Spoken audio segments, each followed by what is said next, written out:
The Color Out of Space by HP Lovecraft. West of Arkham the hills rise wild, and there are valleys with deep woods that no axe has ever cut. There are dark, narrow glens where the trees slope fantastically, and where thin brooklets trickle without ever having caught the glint of sunlight. On the gentler slopes there are farms, ancient and rocky, with squat, moss-coated cottages brooding eternally over old New England secrets in the lee of great ledges. But these are all vacant now, the wide chimneys crumbling and the shingled sides bulging perilously beneath low gambrel roofs. The old folk have gone away, and the foreigners do not like to live there. French Canadians have tried it, Italians have tried it, and the Poles have come and departed. It is not because of anything that can be seen or heard or handled, but because of something that is imagined. The place is not good for imagination, and does not bring restful dreams at night. It must be this which keeps the foreigners away, for old Ami Pierce has never told them of anything he recalls from the strange days. Ami, whose head has been a little queer for years, is the only one who still remains, or who ever talks of the strange days, and he dares to do this because his house is so near the open fields and the traveled roads around Arkham. There was once a road over the hills and through the valleys that ran straight where the blasted heath is now, but people ceased to use it, and a new road was laid curving far toward the south. Traces of the old one can still be found amid the weeds of a returning wilderness, and some of them will doubtless linger even when half the hollows are flooded for the new reservoir. Then the dark woods will be cut down, and the blasted heath will slumber far below blue waters whose surface will mirror the sky and ripple in the sun. And the secrets of the strange days will be one with the deep's secrets, one with the hidden lore of old ocean, and all the mystery of primal earth. When I went into the hills and vales to survey for the new reservoir, they told me the place was evil. They told me this in Arkham, and because that is a very old town full of witch legends, I thought the evil must be something which grandmas had whispered to children through centuries. The name Blasted Heath seemed to me very odd and theatrical, and I wondered how it had come into the folklore of a Puritan people. Then I saw that dark westward tangle of glens and slopes for myself, and ceased to wonder at anything besides its own elder mystery. It was morning when I saw it, but shadow lurked always there. The trees grew too thickly, and their trunks were too big for any healthy New England wood. There was too much silence in the dim alleys between them, and the floor was too soft with the dank moss and mattings of infinite years of decay.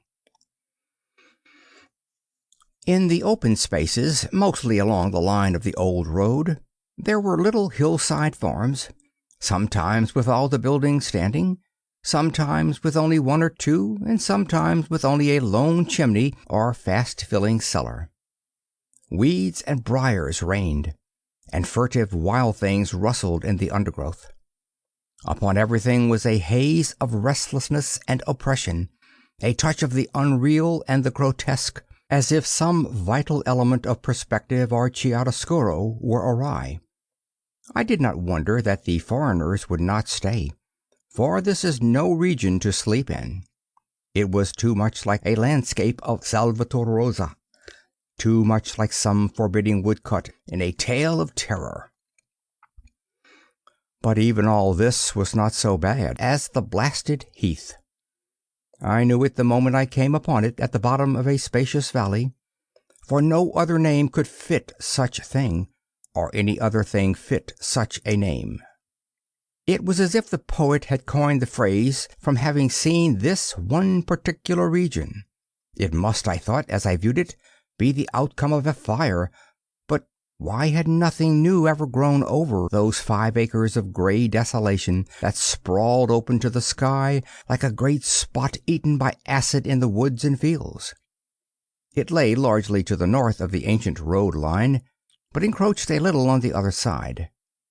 I felt an odd reluctance about approaching, and did so at last, only because my business took me through and past it.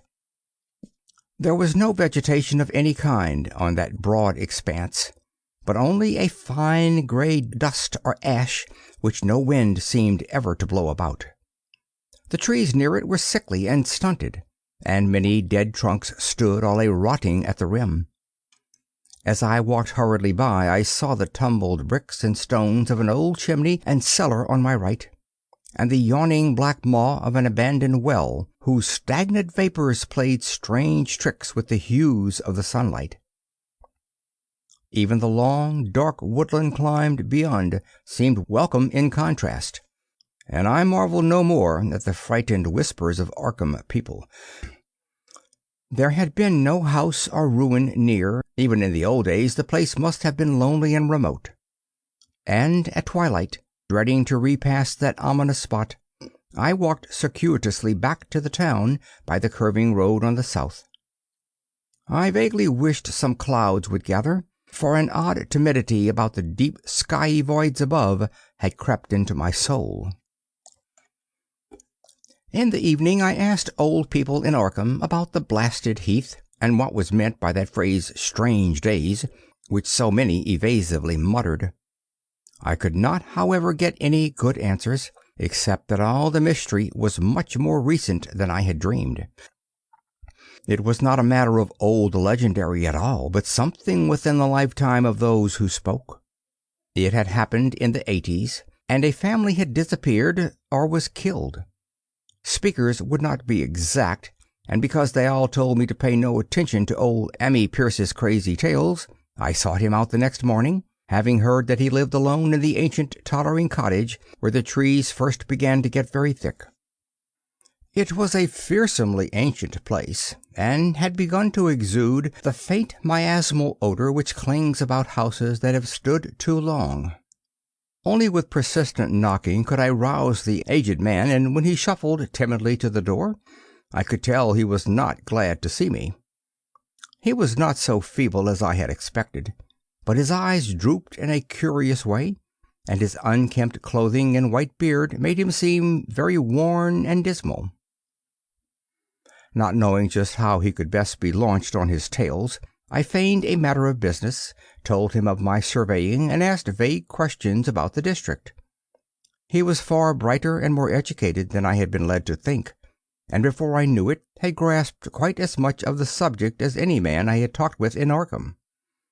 He was not like other rustics I had known in the regions where reservoirs were to be. From him there were no protests at the miles of old wood and farmland to be blotted out, though perhaps there would have been had not his home lain outside the bounds of the future lake. Relief was all that he showed, relief at the doom of the dark ancient valleys through which he had roamed all his life. They were better under water now, better under water since the strange days. And with this opening his husky voice sank low, while his body leaned forward and his right forefinger began to point shakily and impressively. It was then that I heard the story, and as the rambling voice scraped and whispered on, I shivered again and again despite the summer day. Often I had to recall the speaker from ramblings, piece out scientific points which he knew only by fading parrot memory of professors' talk, or bridge over gaps where his sense of logic and continuity broke down. When he was done, I did not wonder that his mind had snapped a trifle, or that the folk of Arkham would not speak much of the blasted heath. I hurried back before sunset to my hotel, unwilling to have the stars come out above me in the open, and the next day returned to Boston to give up my position. I could not go into that dim chaos of old forest and slope again, or face another time that gray blasted heath where the black well yawned deep beside the tumbled bricks and stones. The reservoir will soon be built now, and all those elder secrets will lie safe forever under watery fathoms. But even then I do not believe I would like to visit that country by night, at least not when the sinister stars are out, and nothing could bribe me to drink the new city water of Arkham. It all began, old Ami said, with the meteorite. Before that time there had been no wild legends at all since the witch trials, and even then these western woods were not feared half so much as a small island in the Miskatonic, where the devil held court beside a curious stone altar older than the Indians. These were not haunted woods, and their fantastic dusk was never terrible till the strange days. Then there had come that white noontide cloud, that string of explosions in the air, and that pillar of smoke from the valley far in the wood. And by night all Arkham had heard of the great rock that fell out of the sky and bedded itself in the ground beside the well at the Nahum Gardner place. That was the house which had stood where the blasted heath was to come. The trim, white Nahum Gardner house amidst its fertile gardens and orchards.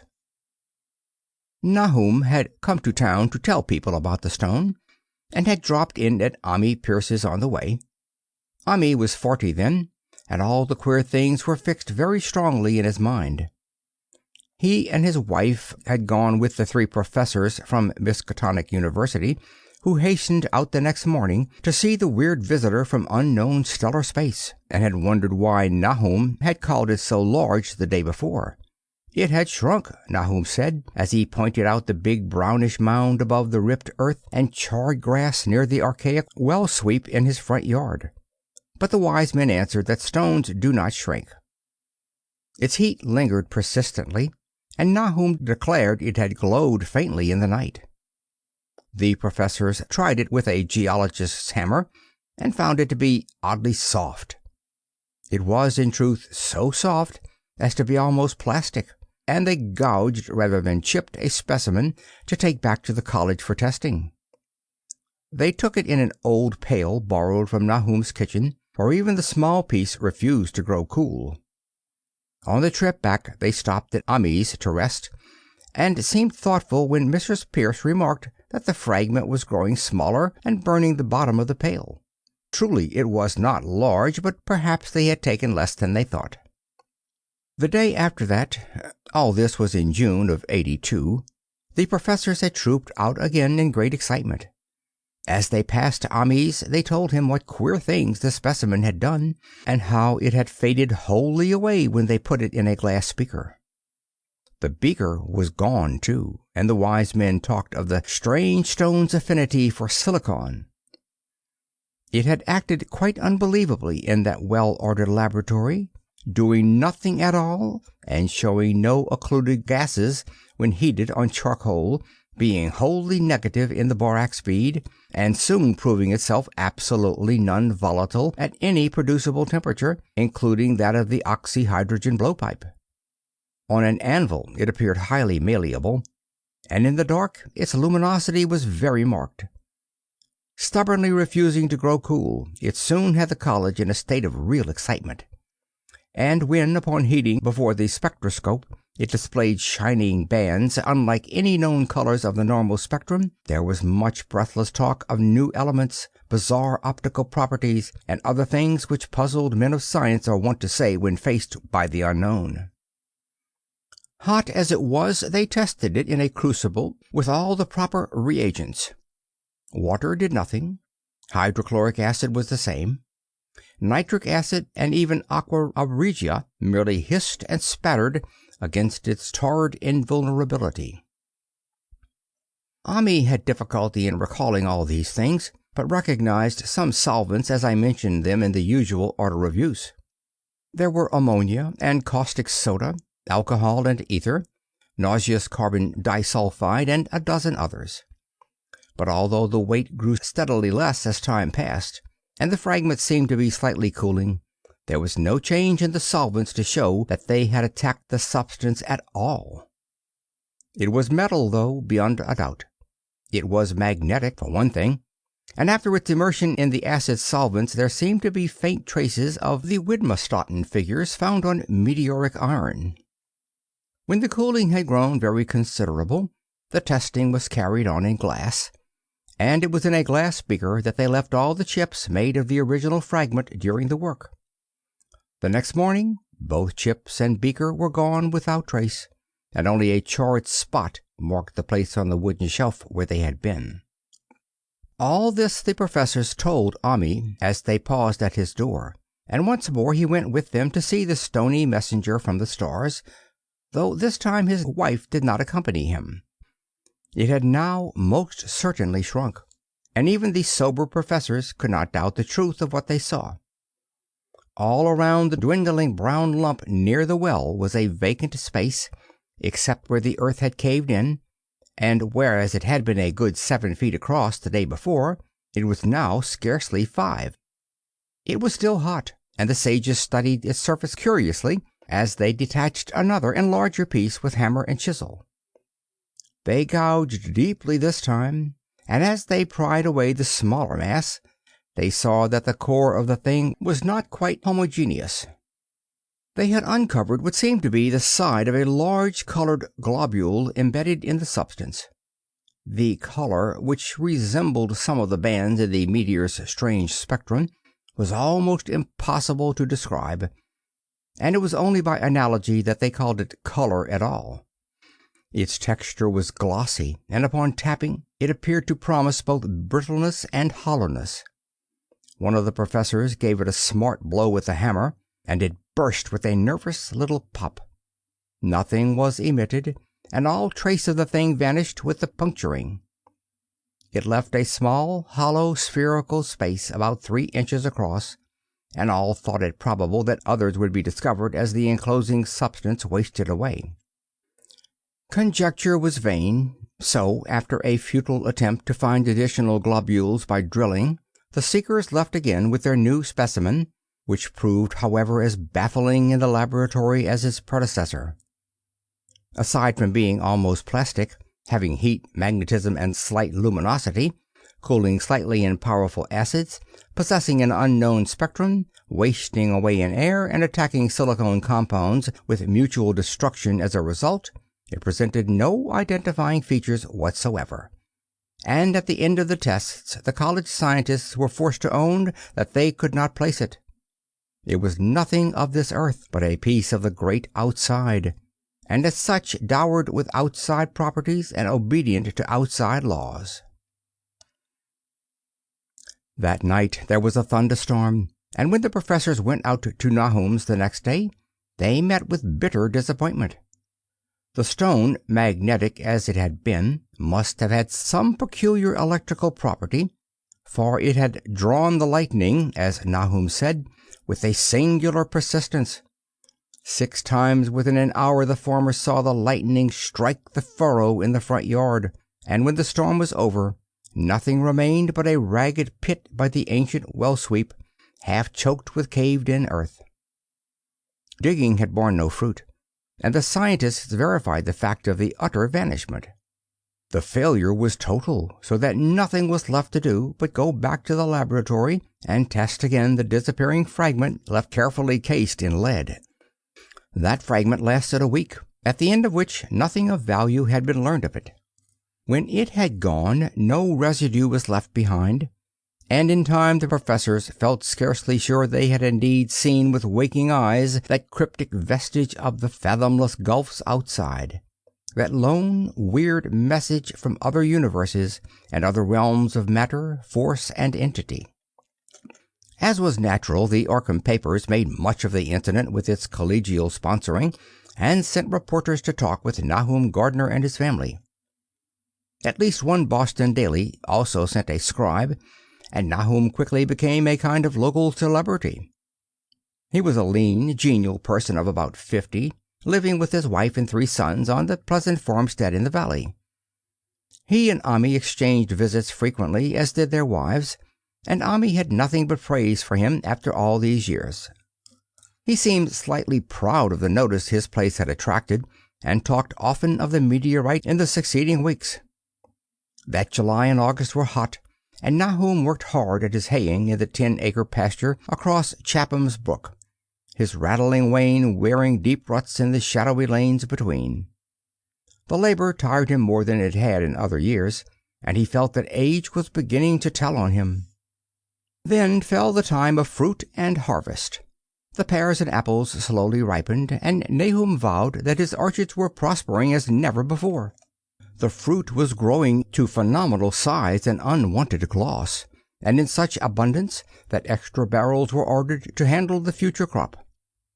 But with the ripening came sore disappointment, for of all that gorgeous array of specious lusciousness, not a single jot was fit to eat. Into the fine flavor of the pears and apples had crept a stealthy bitterness and sickishness, so that even the smallest of bites induced a lasting disgust. It was the same with the melons and tomatoes, and Nahum sadly saw that his entire crop was lost. Quick to connect events, he declared that the meteorite had poisoned the soil, and thanked heaven that most of the other crops were in the upland lot along the road. Winter came early and was very cold.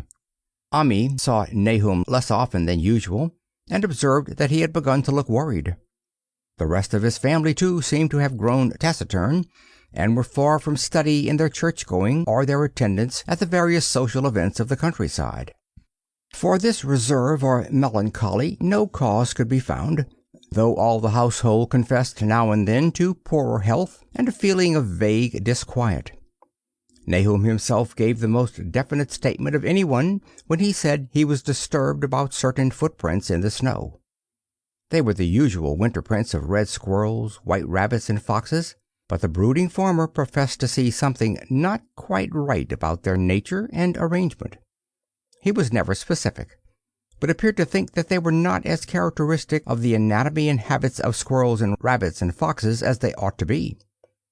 Ami listened without interest to this talk until one night when he drove past Nahum's house in the sleigh on the way back from Clark's Corners. There had been a moon, and a rabbit had run across the road, and the leaps of the rabbit were longer than either Ami or his horse liked. The latter, indeed, had almost run away when brought up by a firm rein. Thereafter, Ami gave Nahum's tales more respect, and wondered why the gardener's dogs seemed so cowed and quivering every morning. They had, it developed, nearly lost the spirit to bark. In February, the McGregor boys from Meadow Hill were out shooting woodchucks, and not far from the Gardner place bagged a very peculiar specimen. The proportions of its body seemed slightly altered in a queer way, impossible to describe, while its face had taken on an expression which no one ever saw in a woodchuck before. The boys were genuinely frightened, and threw the thing away at once, so that only their grotesque tales of it ever reached the people of the countryside. But the shying of horses near Nahum's house had now become an acknowledged thing, and all the basis for a cycle of whispered legend was fast taking form. People vowed that the snow melted faster around Nahum's than it did anywhere else, and early in March there was an awed discussion in Potter's General Store at Clark's Corners. Stephen Rice had driven past Gardner's in the morning, and had noticed the skunk cabbages coming up through the mud by the woods across the road. Never were things of such size seen before, and they held strange colors that could not be put into any words. Their shapes were monstrous, and the horse had snorted at an odor which struck Stephen as wholly unprecedented. That afternoon several persons drove past to see the abnormal growth, and all agreed that plants of that kind ought never to sprout in a healthy world. The bad fruit of the fall before was freely mentioned, and it went from mouth to mouth that there was poison in Nahum's ground. Of course it was the meteorite, and remembering how strange the men from the college had found that stone to be, several farmers spoke about the matter to them. One day they paid Nahum a visit, and having no love of wild tales and folklore, were very conservative in what they inferred. The plants were certainly odd, but all skunk cabbages are more or less odd in shape and hue. Perhaps some mineral element from the stone had entered the soil, but it would soon be washed away. And as for the footprints and frightened horses, of course that was mere country talk, which such a phenomenon as the aerolite would be certain to start. There was really nothing for serious men to do in cases of wild gossip, for superstitious rustics will say and believe anything. And so, all through the strange days, the professors stayed away in contempt. Only one of them, when given 2 files of dust for analysis in a police job over a year and a half later, recalled that the queer color of that skunk cabbage had been very like one of the anomalous bands of light shown by the meteor fragment in the college spectroscope, and like the brittle globule found embedded in the stone from the abyss.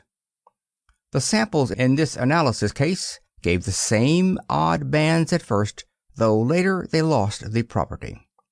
The trees budded prematurely around Nahum's, and at night they swayed ominously in the wind. Nahum's second son, Thaddeus, a lad of 15, swore that they swayed also when there was no wind, but even the gossips would not credit this. Certainly, however, restlessness was in the air. The entire Gardner family developed the habit of stealthy listening, though not for any sound which they could consciously name. The listening was, indeed, rather a product of moments when consciousness seemed half to slip away. Unfortunately, such moments increased week by week, till it became common speech that something was wrong with all Nahum folks. When the early saxifrage came out, it had another strange color, not quite like that of the skunk cabbage, but plainly related and equally unknown to anyone who saw it. Nahum took some blossoms to Arkham and showed them to the editor of the Gazette, but that dignitary did no more than write a humorous article about them, in which the dark fears of rustics were held up to polite ridicule. It was a mistake of Nahum's to tell a stolid city man about the way the great overgrown mourning cloak butterflies behaved in connection with the saxifrages. April brought a kind of madness to the country folk, and began that disuse of the road past Nahum's which led to its ultimate abandonment. It was next the vegetation. All the orchard trees blossomed forth in strange colors, and through the stony soil of the yard and adjacent pasturage there sprang up a bizarre growth which only a botanist could connect with the proper flora of the region. No sane, wholesome colors were anywhere to be seen except in the green grass and leafage, but everywhere were those hectic and prismatic variants of some diseased underlying primary tone without a place among the known tints of earth. The Dutchman's breeches became a thing of sinister menace, and the bloodroots grew insolent in their chromatic perversion. Ami and the gardeners thought that most of the colors had a sort of haunting familiarity, and decided that they reminded one of the brittle globule in the meteor. Nahum plowed and sowed the 10-acre pasture and the upland lot, but did nothing with the land around the house. He knew it would be of no use, and hoped that the summer's strange growths would draw all the poison from the soil. He was prepared for almost anything now, and had grown used to the sense of something near him waiting to be heard. The shunning of his house by neighbors told on him, of course, but it told on his wife more. The boys were better off, being at school each day, but they could not help being frightened by the gossip. Thaddeus, an especially sensitive youth, suffered the most. In May the insects came, and Nahum's place became a nightmare of buzzing and crawling. Most of the creatures seemed not quite usual in their aspects and motions, and their nocturnal habits contradicted all former experience. The gardeners took to watching at night, watching in all directions at random for something they could not tell what. It was then that they all owned that Thaddeus had been right about the trees. Mrs. Gardner was the next to see it from the window as she watched the swollen boughs of a maple against a moonlit sky. The boughs surely moved, and there was no wind. It must be the sap. Strangeness had come into everything growing now. Yet it was none of Nahum's family at all who made the next discovery. Familiarity had dulled them, and what they could not see was glimpsed by a timid windmill salesman from Bolton who drove by one night in ignorance of the country legends. What he told in Arkham was given a short paragraph in the Gazette, and it was there that all the farmers, Nahum included, saw it first. The night had been dark, and the buggy lamps faint. But around a farm in the valley, which everyone knew from the account must be Nahum's, the darkness had been less thick. A dim though distinct luminosity seemed to inhere in all the vegetation, grass, leaves, and blossoms alike, while at one moment a detached piece of the phosphorescence appeared to stir furtively in the yard near the barn. The grass had so far seemed untouched, and the cows were freely pastured in the lot near the house. But toward the end of May the milk began to be bad. Then Nahum had the cows driven to the uplands, after which this trouble ceased. Not long after this the change in grass and leaves became apparent to the eye. All the verdure was going gray, and was developing a highly singular quality of brittleness. Ami was now the only person who ever visited the place, and his visits were becoming fewer and fewer. When school closed, the gardeners were virtually cut off from the world, and sometimes let Ami do their errands in town. They were failing curiously both physically and mentally, and no one was surprised when the news of Mrs. Gardner's madness stole around. It happened in June, about the anniversary of the meteor's fall, and the poor woman screamed about things in the air which she could not describe. In her ravings there was not a single specific noun, but only verbs and pronouns. Things moved and changed and fluttered, and ears tingled to impulses which were not wholly sounds. Something was taken away. She was being drained of something. Something was fastening itself on her that ought not to be. Someone must make it keep off. Nothing was ever still in the night. The walls and the windows shifted. Nahum did not send her to the country asylum, but let her wander about the house as long as she was harmless to herself and others. Even when her expression changed, he did nothing. But when the boys grew afraid of her, and Thaddeus nearly fainted at the way she made faces at him, he decided to keep her locked in the attic. By July she had ceased to speak, and crawled on all fours, and before that month was over, Nahum got the mad notion that she was slightly luminous in the dark, as he now clearly saw was the case with the nearby vegetation. It was a little before this that the horses had stampeded. Something had aroused them in the night, and the neighing and kicking in their stalls had been terrible. There seemed virtually nothing to do to calm them, and when Nahum opened the stable door, they all bolted out like frightened woodland deer. It took a week to track all four, and when found they were seen to be quite useless and unmanageable. Something had snapped in their brains, and each one had to be shot for its own good. Nahum borrowed a horse from Ami for his haying, but found it would not approach the barn. It shied, balked, and whinnied, and in the end he could do nothing but drive it into the yard while the men used their own strength to get the heavy wagon near enough the hayloft for convenient pitching. And all the while the vegetation was turning gray and brittle. Even the flowers whose hues had been so strange were graying now, and the fruit was coming out gray and dwarfed and tasteless. The asters and goldenrod bloomed gray and distorted, and the roses and zinnias and hollyhocks in the front yard were such blasphemous-looking things that Nahum's oldest boy, Zenos, cut them down. The strangely puffed insects died about that time, even the bees that had left their hives and taken to the woods. By September all the vegetation was fast crumbling to a grayish powder, and Nahum feared that the trees would die before the poison was out of the soil. His wife now had spells of terrific screaming, and he and the boys were in a constant state of nervous tension. They shunned people now, and when school opened the boys did not go. But it was Ami, on one of his rare visits, who first realized that the well water was no longer good. It had an evil taste that was not exactly fetid nor exactly salty, and Ami advised his friend to dig another well on higher ground to use till the soil was good again. Nahum, however, ignored the warning, for he had by that time become calloused to strange and unpleasant things. He and the boys continued to use the tainted supply, drinking it as listlessly and mechanically as they ate the meager and ill-cooked meals, and did their thankless and monotonous chores through the aimless days.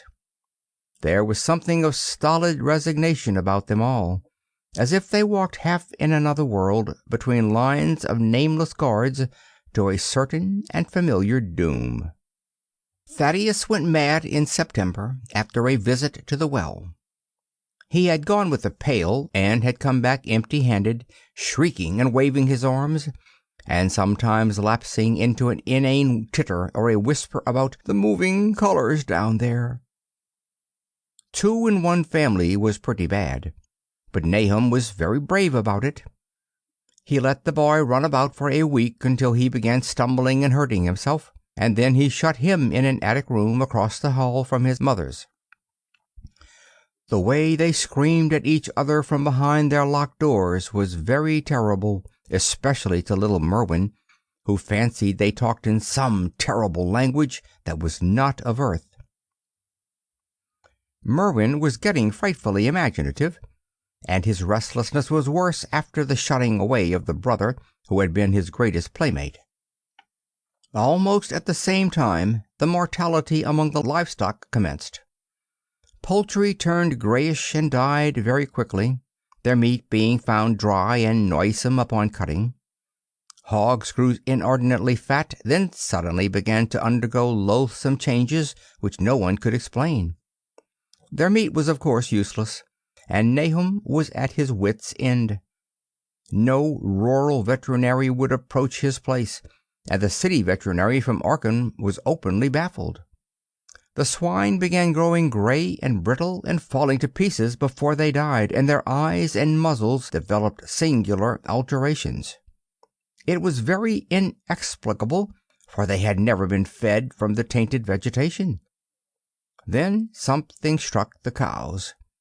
Certain areas, or sometimes the whole body, would be uncannily shriveled or compressed, and atrocious collapses or disintegrations were common.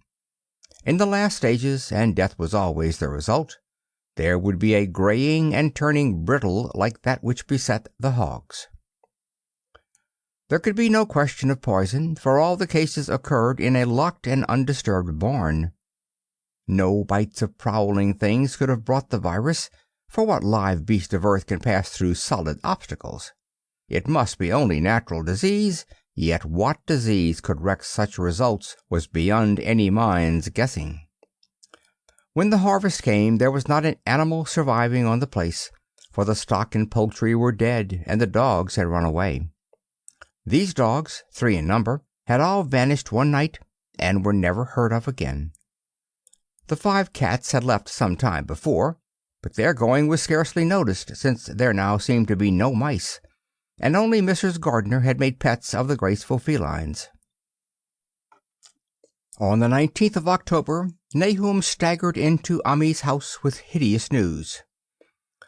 The death had come to poor Thaddeus in his attic room, and it had come in a way which could not be told.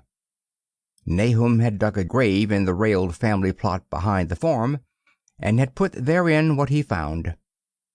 There could have been nothing from outside, for the small barred window and locked door were intact, but it was much as it had been in the barn. Ammi and his wife consoled the stricken man as best they could, but shuddered as they did so. Stark terror seemed to cling round the Gardners and all they touched, and the very presence of one in the house was a breath from regions unnamed and unnameable.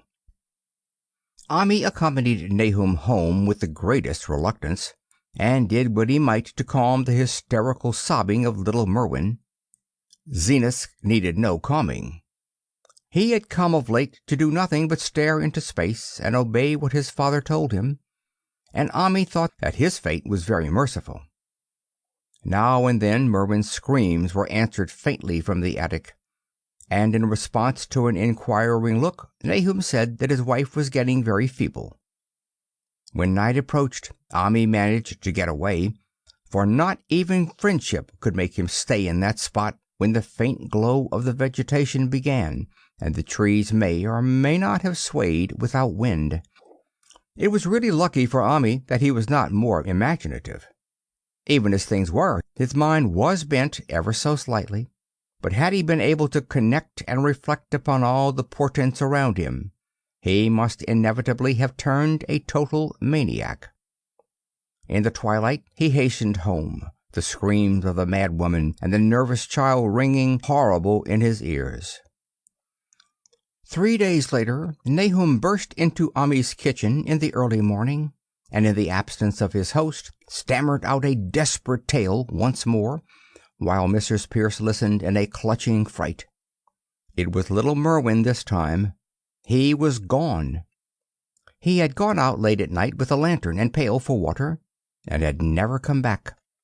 He'd been going to pieces for days, and hardly knew what he was about. Screamed at everything. There had been a frantic shriek from the yard then, but before the father could get to the door, the boy was gone. There was no glow from the lantern he had taken, and of the child himself no trace. At the time, Nahum thought the lantern and pail were gone too, but when dawn came and the man had plodded back from his all-night search of the woods and fields, he had found some very curious things near the well. There was a crushed and apparently somewhat melted mass of iron, which had certainly been the lantern, while a bent pail and twisted iron hoops beside it, both half fused, seemed to hint at the remnants of the pail. That was all. Nahum was past imagining. Mrs. Pierce was blank, and Ami, when he had reached home and heard the tale, could give no guess. Merwin was gone, and there would be no use in telling the people around, who shunned all gardeners now. No use either in telling the city people at Arkham, who laughed at everything. Thad was gone, and now Merwin was gone.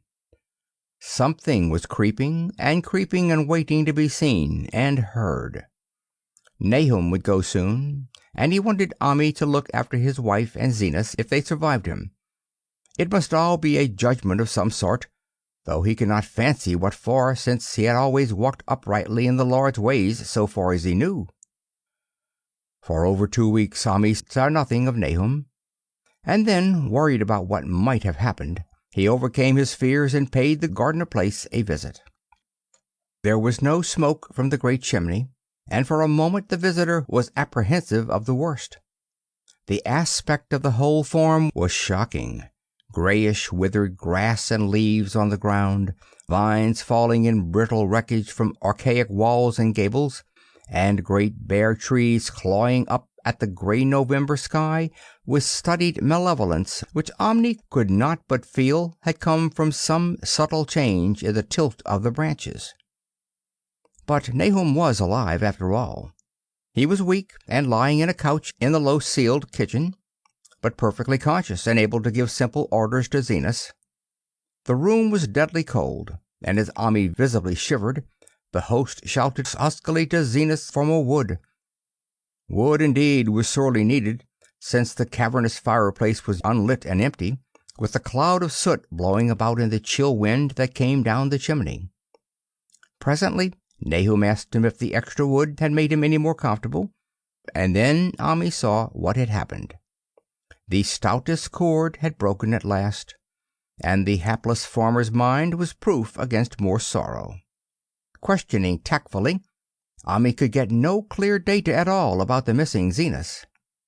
"In the well. He lives in the well," was all that the clouded father would say. Then there flashed across the visitor's mind a sudden thought of the mad wife, and he changed his line of inquiry. "Nabby, why, here she is," was the surprised response of poor Nahum, and Ami soon saw that he must search for himself. Leaving the harmless babbler on the couch, he took the keys from their nail beside the door and climbed the creaking stairs to the attic. It was very close and noisome up there, and no sound could be heard from any direction. Of the 4 doors in sight, only one was locked, and on this he tried various keys on the ring he had taken. The 3rd key proved the right one, and after some fumbling, Ami threw open the low white door. It was quite dark inside, for the window was small and half obscured by the crude wooden bars, and Ami could see nothing at all on the wide planked floor. The stench was beyond enduring, and before proceeding further he had to retreat to another room and return with his lungs filled with breathable air. When he did enter, he saw something dark in the corner, and upon seeing it more clearly, he screamed outright. While he screamed, he thought a momentary cloud eclipsed the window, and a second later he felt himself brushed as if by some hateful current of vapor. Strange colors danced before his eyes, and had not a present horror numbed him, he would have thought of the globule in the meteor that the geologist's hammer had shattered, and of the morbid vegetation that had sprouted in the spring. As it was, he thought only of the blasphemous monstrosity which confronted him, and which all too clearly had shared the nameless fate of young Thaddeus and the livestock. But the terrible thing about the horror was that it very slowly and perceptibly moved as it continued to crumble. Ami would give me no added particulars of this scene, but the shape in the corners does not reappear in his tale as a moving object. There are things which cannot be mentioned, and what is done in common humanity is sometimes cruelly judged by the law. I gathered that no moving thing was left in that attic room, and that to leave anything capable of motion there would have been a deed so monstrous as to damn any accountable being to eternal torment. Anyone but a stolid farmer would have fainted or gone mad. But Ami walked conscious through that low doorway and locked the accursed secret behind him. There would be Nahum to deal with now. He must be fed and tended and removed to some place where he could be cared for. Commencing his descent of the dark stairs, Ami heard a thud below him. He even thought a scream had been suddenly choked off, and recalled nervously the clammy vapor which had brushed by him in that frightful room above. What presence had his cry and entry started up? Halted by some vague fear, he heard still further sounds below. Indubitably there was a sort of heavy dragging, and the most detestably sticky noise, as of some fiendish and unclean species of suction. With an associative sense goaded to feverish heights, he thought unaccountably of what he had seen upstairs. Good God! What eldritch dream world was this into which he had blundered? He dared move neither backward nor forward, but stood there trembling at the black curve of the boxed-in staircase. Every trifle of the scene burned itself into his brain. The sounds, the sense of dread expectancy, the darkness, the steepness of the narrow stairs, and, merciful heaven, the faint but unmistakable luminosity of all the woodwork in sight, steps, sides, exposed laths and beams alike. Then there burst forth a frantic whinny from Ami's horse outside, followed at once by a clatter which told of a frenzied runaway.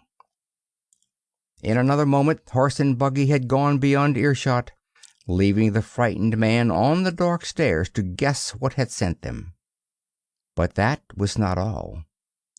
There had been another sound out there. A sort of liquid splash. Water.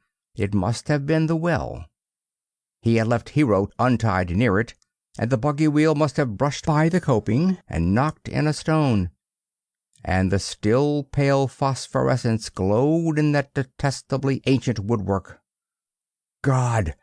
How old the house was! Most of it built before 1700. A feeble scratching on the door downstairs now sounded distinctly, and Ami's grip tightened on a heavy stick he had picked up in the attic for some purpose. Slowly nerving himself, he finished his descent and walked boldly toward the kitchen. But he did not complete the walk, because what he sought was no longer there. It had come to meet him, and it was still alive after a fashion. Whether it had crawled or whether it had been dragged by any external forces, Ami could not say. But the death had been at it. Everything had happened in the last half hour, but collapse, graying, and the disintegration were already far advanced. There was a horrible brittleness, and dry fragments were scaling off. Ami could not touch it, but looked horrifiedly into the distorted parody that had been a face. "What was it, Nahum? What was it?" he whispered, and the cleft, bulging lips were just able to crackle out a final answer. "Nothing, nothing. The color, it burns. Cold and wet, but it burns. It lived in the well. I seen it. A kind of smoke, just like the flowers. Last spring, the well shone at night. Thad and Merwin and Zenas, everything alive, sucking the life out of everything. In that stone. It must have come in that stone. Poison the whole place. Don't know what it wants. That round thing them men from the college dug out in the stone, they smashed it. It was that same color, just the same, like the flowers and plants. Must have been more of 'em. Seeds. They growed. I seen it the first time this week. I must have got strong on Zenas. He was a big boy, full of life. It beats down your mind and then gets you, burns you up in the well water. You was right about that. Evil water. Zenas never come back from the well. Can't get away. Draws you. You know something's coming, but 'tain't no use. I seen it time and again. Zenas was took. Where's Nabby, Ami? My head's no good. Don't know how long since I fed her. It'll get her if we ain't careful. Just a color. Her face is getting to have that color sometimes, toward night, and it burns and sucks. It come from some place where things ain't as they is here. One of them professors said so. He was right. Look out, Ami. It'll do something more. Sucks the life out." But that was all. That which spoke could speak no more because it had completely caved in. Ami laid a red checked tablecloth over what was left and reeled out the back door into the fields. He climbed the slope to the 10-acre pasture and stumbled home by the north road and the woods. He could not pass that well from which his horses had run away. He had looked at it through the window and had seen that no stone was missing from the rim. Then the lurching buggy had not dislodged anything after all. The splash had been something else, something which went into the well after it had done with poor Nahum. When Omni reached his house, the horses and buggy had arrived before him and thrown his wife into fits of anxiety.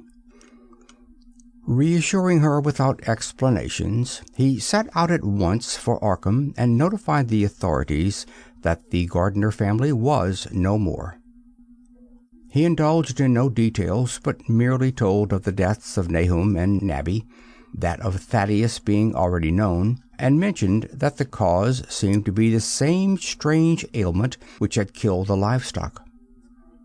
He also stated that Merwin and Zenas had disappeared. There was considerable questioning at the police station, and in the end Ami was compelled to take 3 officers to the Gardner farm, together with the coroner, the medical examiner, and the veterinary who had treated the deceased animals. He went much against his will, for the afternoon was advancing, and he feared the fall of night over that accursed place. But it was some comfort to have so many people with him. The 6 men drove out in a Democrat wagon, following Ami's buggy, and arrived at the pest-ridden farmhouse about 4 o'clock.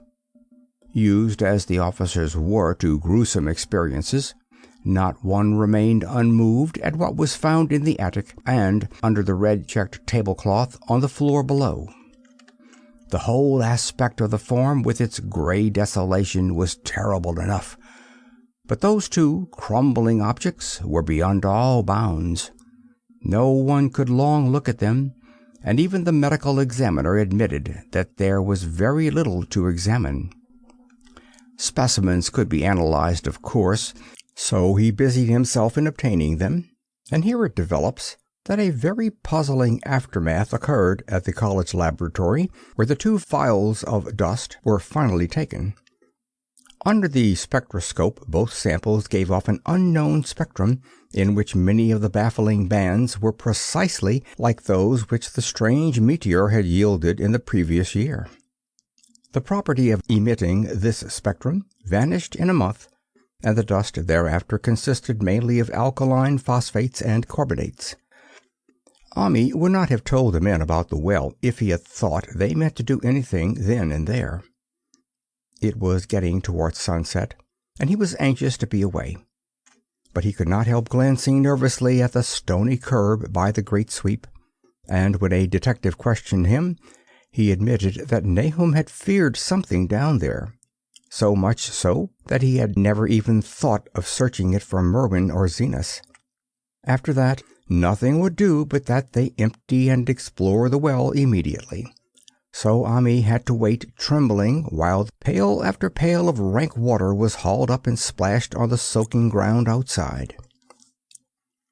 The men sniffed in disgust at the fluid, and toward the last held their noses against a fetor they were uncovering. It was not so long a job as they had feared it would be, since the water was phenomenally low. There is no need to speak too exactly of what they found. Merwin and Zenas were both there, in part, though the vestiges were mainly skeletal. There were also a small deer and a large dog in about the same state, and a number of bones of smaller animals. The ooze and slime at the bottom seemed inexplicably porous and bubbling, and a man who descended on handholds with a long pole found that he could sink the wooden shaft to any depth in the mud of the floor without meeting any solid obstruction. Twilight had now fallen, and lanterns were brought from the house. Then, when it was seen that nothing further could be gained from the well, everyone went indoors and conferred in the ancient sitting-room, where the intermittent light of a spectral half-moon played wanly on the gray desolation outside. The men were frankly nonplussed by the entire case, and could find no convincing common element to link the strange vegetable conditions, the unknown disease of livestock and humans, and the unaccountable death of Merwin and Zenas in the tainted well. They had heard the common country talk, it is true, but could not believe that anything contrary to natural law had occurred. No doubt the meteor had poisoned the soil, but the illness of person and animals who had eaten nothing grown in that soil was another matter. Was it the well water? Very possibly. It might be a good idea to analyze it, but what peculiar madness could have made both boys jump into the well? Their deeds were so similar, and the fragments showed that they had both suffered from the gray, brittle death. Why was everything so gray and brittle? It was the coroner, seated near a window overlooking the yard, who first noticed the glow about the well. Night had fully set in, and all the abhorrent grounds seemed faintly luminous with more than the fitful moonbeams. But this new glow was something definite and distinct, and appeared to shoot up from the black pit like a softened ray from a searchlight, giving dull reflections in the little ground pools where the water had been emptied. It was a very queer color, and as all the men clustered around the window, Ami gave a violent start. For this strange beam of ghastly miasma was to him of no unfamiliar hue. He had seen that color before, and feared to think what it might mean. He had seen it in the nasty brittle globule in that aerolite 2 summers ago, and had seen it in the crazy vegetation of the springtime, and had thought he had seen it for an instant that very morning against the small barred window of that terrible attic room where nameless things had happened. It had flashed there a second, and a clammy and hateful current of vapor had brushed past him, and then poor Nahum had been taken by something of that color. He had said so at the last, said it was like the globule and the plants. After that had come the runaway in the yard and the splash in the well, and now that well was belching forth to the night a pale, insidious beam of the same demoniac tint. It does credit to the alertness of Ammi's mind that he puzzled even at that tense moment over a point which was essentially scientific. He could not but wonder at his gleaning of the same impression from a vapor glimpsed in the daytime against a window opening in the morning sky, and from a nocturnal exhalation seen as a phosphorescent mist against the black and blasted landscape. It wasn't right. It was against nature. And he thought of those terrible last words of his stricken friend. It came from some place where things ain't as they is here. One of them professors said so. All 3 horses outside, tied to a pair of shriveled saplings by the road, were now neighing and pawing frantically. The wagon driver started for the door to do something, but Ammi laid a shaky hand on his shoulder. "Don't go out there," he whispered. "There's more to this nor what we know. Nahum said something lived in the well that sucks your life out. He said it must be something that growed from a round ball like one we all seen in the meteor stone that fell a year ago June. Sucks and burns, he said, and is just a cloud of color like that light out thar now, that ye can hardly see and can't tell what it is. Nahum thought it feeds on everything living and gets stronger all the time. He said he seen it this last week. It must be something from far off in the sky, like the men from the college last year says the meteor stone was. The way it's made and the way it works ain't like no way of God's world. It's come at from beyond." So the men paused indecisively as the light from the well grew stronger, and the hitched horses pawed and whinnied in increasing frenzy. It was truly an awful moment, with terror in that ancient and accursed house itself. 4 monstrous sets of fragments, 2 from the house and 2 from the well, in the woodshed behind, and that shaft of unknown and unholy iridescence from the slimy depths in front. Ammi had restrained the driver on impulse, forgetting how uninjured he himself was after the clammy brushing of that colored vapor in the attic room. But perhaps it is just as well that he acted as he did.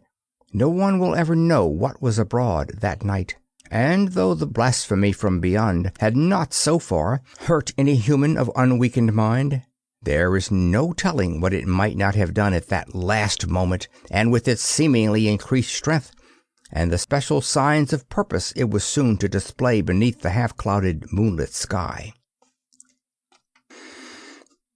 All at once, one of the detectives at the window gave a short, sharp gasp.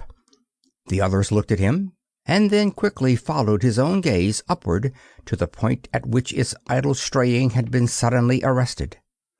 There was no need for words.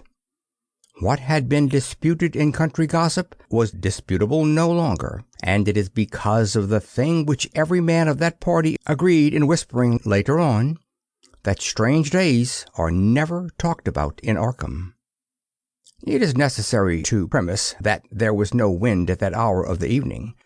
One did arise not long afterward, but there was absolutely none then. Even the dry tips of the lingering hedge mustard, gray and blighted, and the fringe on the roof of the standing Democrat wagon were unstirred. And yet, amid that tense, godless calm, the high, bare boughs of all the trees in the yard were moving. They were twitching morbidly and spasmodically, clawing in convulsive and epileptic madness at the moonlit clouds, scratching impotently in the noxious air as if jerked by some allied and bloodless line of linkage with subterranean horrors writhing and struggling below the black roots. Not a man breathed for several seconds. Then a cloud of darker depth passed over the moon, and the silhouette of clutching branches faded out momentarily.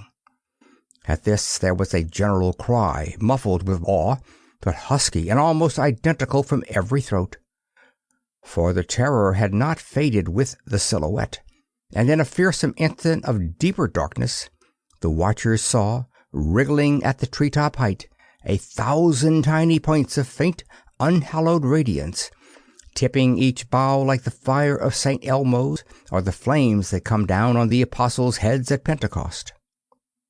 It was a monstrous constellation of unnatural light, like a gutted swarm of corpse-fed fireflies dancing hellish sarabands over the accursed marsh.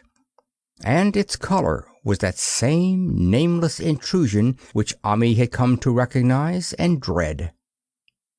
All the while the shaft of phosphorescence from the well was getting brighter and brighter, bringing to the minds of the huddled men a sense of doom and abnormality which far outraged any image their conscious minds could form.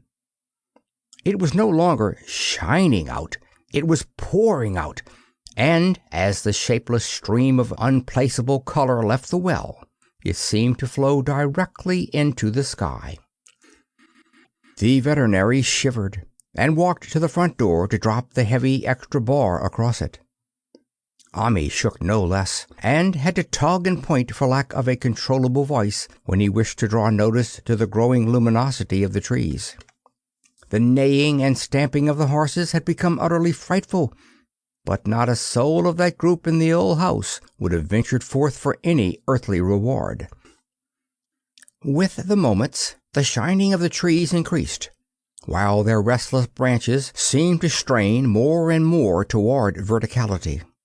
The wood of the well sweep was shining now, and presently a policeman dumbly pointed to some wooden sheds and beehives near the stone wall on the west. They were commencing to shine, too, though the tethered vehicles of the visitors seemed so far unaffected. Then there was a wild commotion and clopping in the road, and as Ami quenched the lamp for better seeing, they realized that the span of frantic grays had broken their sapling and run off with the Democrat wagon. The shock served to loosen several tongues, and embarrassed whispers were exchanged. "It spreads on everything organic that's been around here," muttered the medical examiner. No one replied, but the man who had been in the well gave a hint that his long pole must have stirred up something intangible. "It was awful," he added. "There was no bottom at all, just ooze and bubbles, and the feeling of something lurking under there." Ami's horse still pawed and screamed deafeningly in the road outside, and nearly drowned his owner's faint quaver as he mumbled his formless reflections. "It came from that stone. It growed down there. It got everything living. It fed itself on 'em, mind and body. Thad and Merwin, Zenas and Nabby. Nabum was the last. They all drunk the water. It got so strong on 'em. It come from beyond, where things ain't like they be here. Now it's going home." At this point, as the column of unknown color flared suddenly stronger and began to weave itself into fantastic suggestions of shape, which each spectator later described differently, there came from the poor tethered hero such a sound as no man before or since ever heard from a horse. Every person in that low-pitched sitting-room stopped his ears, and Ami turned away from the window in horror and nausea. Words could not convey it. When Ami looked out again, the hapless beast lay huddled inert on the moonlit ground between the splintered shafts of the buggy. That was the last of Hero till they buried him next day. But the present was no time to mourn, for almost at this instant a detective silently called attention to something terrible in the very room with them. In the absence of the lamplight, it was clear that a faint phosphorescence had begun to pervade the entire apartment. It glowed on the broad planked floor where the rag carpet left it bare, and shimmered over the sashes of the small paned windows. It ran up and down the exposed corner posts, coruscated about the shelf and mantel, and infected the very doors and furniture. Every minute saw it strengthen, and at last it was very plain that healthy living things must leave that house. Ami showed them the back door and the path up through the fields to the 10-acre pasture. They walked and stumbled as in a dream, and dare not look back till they were far away on the high ground. They were glad of the path, for they could not have gone the front way by that well. It was bad enough passing the glowing barn and sheds, and those shining orchard trees with their gnarled, fiendish contours, but thank heavens the branches did their worst twisting high up. The moon went under some very black clouds as they crossed the rustic bridge over Chapman's Brook, and it was blind groping from there to the open meadows. When they looked back toward the valley and the distant Gardner place at the bottom, they saw a fearsome sight. All the farm was shining with the hideous, unknown blend of color.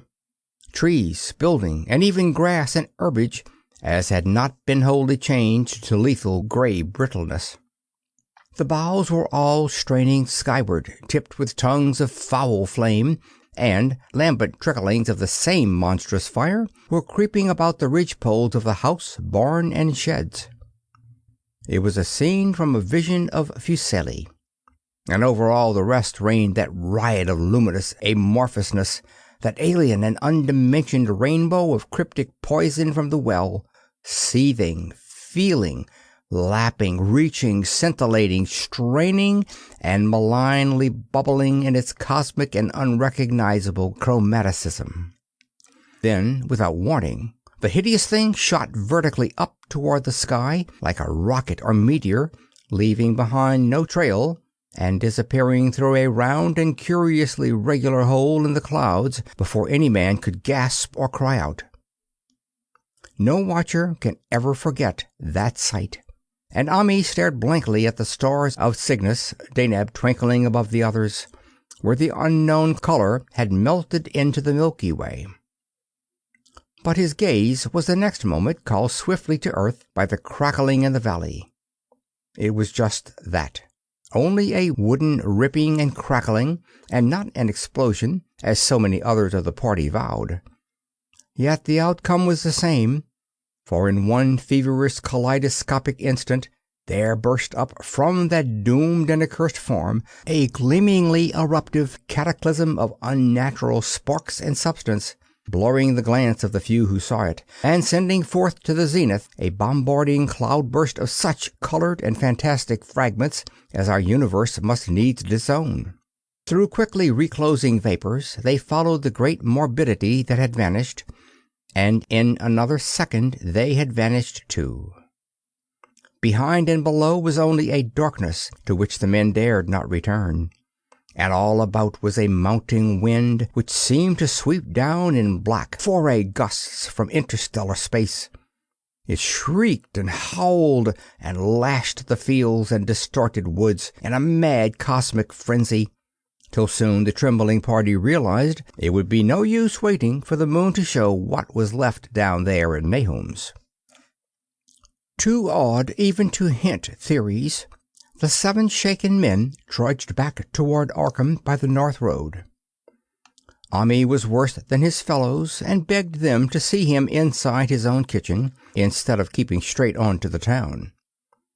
He did not wish to cross the blighted, wind-whipped woods alone to his home on the main road, for he had had an added shock that the others were spared, and was crushed forever with a brooding fear he dared not even mention for many years to come. As the rest of the watchers on that tempestuous hill had stolidly set their faces toward the road, Ami had looked back an instant at the shadowed valley of desolation so lately sheltering his ill-starred friend, and from that stricken, far-away spot he had seen something feebly rise, only to sink down again upon the place from which the great shapeless horror had shot into the sky. It was just a color, but not any color of our earth or heavens. And because Omni recognized that color, and knew that this last faint remnant must still lurk down there in the well, he has never been quite right since. Ami would never go near the place again. It is 44 years now since the horror happened, but he has never been there, and will be glad when the new reservoir blots it out. I shall be glad too, for I do not like the way the sunlight changed color around the mouth of that abandoned well I passed. I hope the water will always be very deep, but even so, I shall never drink it. I do not think I shall visit the Arkham country hereafter. 3 of the men who had been with Ami returned the next morning to see the ruins by daylight, but there were not any real ruins. Only the bricks of the chimney, the stones of the cellar, some mineral and metallic litter here and there, and the rim of that nefandous well. Save for Omni's dead horse, which they towed away and buried, and the buggy which they shortly returned to him, everything that had ever been living had gone.